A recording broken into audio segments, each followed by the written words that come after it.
In the last episode, we saw Qigong, how he relied on the assistance of Guangzhou to become the Hegemon smoothly. But the story of the next Hegemon is very different.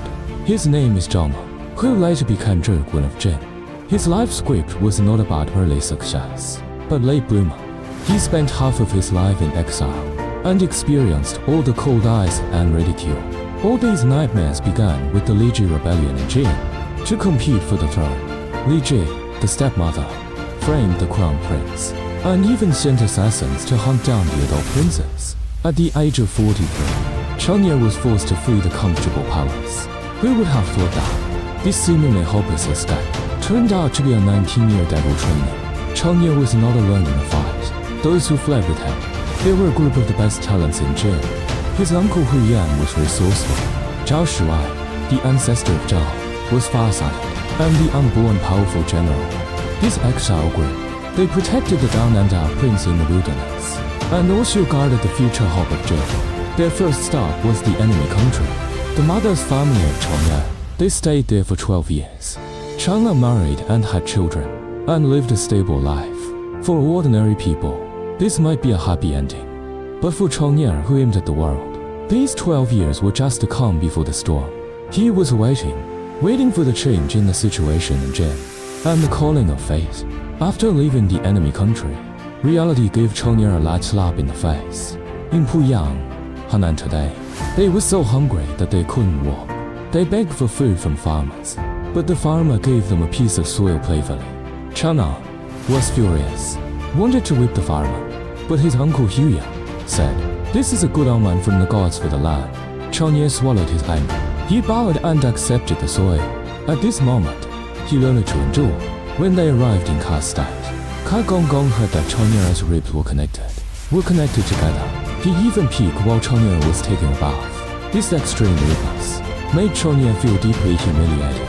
But a doctor in Kastat, Sifu Ji, saw through Chong'er's extraordinary, privately gave him food and jade pay. Fortunately, in Jin, Duke Huan of Qi gave him high respect. In the gentle town of Qi, Chong'er almost lost himself. He had a carriage, horses, and a wife, and didn't want to leave. His followers were anxious. They plotted to take him away under the mulberry tree. But unexpectedly, Zhang was also there. She killed the servant to keep the secret, and advised Chong'er that a man should aim high. How could he be greedy for his? After leaving Qi, Chong'er came to the southern superpower, Chu. King Chen of Chu received him with the etiquette of a vassal.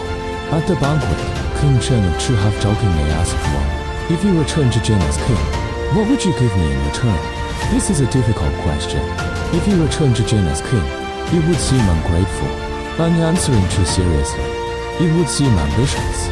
Zhuang's answer is a textbook. If it's gold and silver, you are not lacking. If it's because of you, I can return to my country to govern.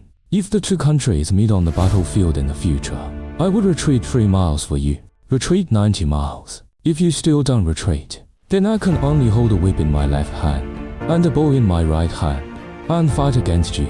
This statement is neither humble nor arrogant. It repays the favor, but also established his prestige. King Chen of Chu respected him even more.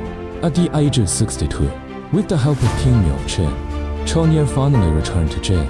He ascended the throne as Duke of Jin. At this time, was no longer the impulsive young man, but a seasoned politician. He rectified internal affairs and agriculture. Jin became a powerful state. In 630 BC, Chu army besieged Song. Wen Gong decided to send troops to rescue Song, facing the powerful Chu army. Soon, the moment of Jin and Chu's hegemony came. Retreating 3 times, Wen Gong fulfilled his promise.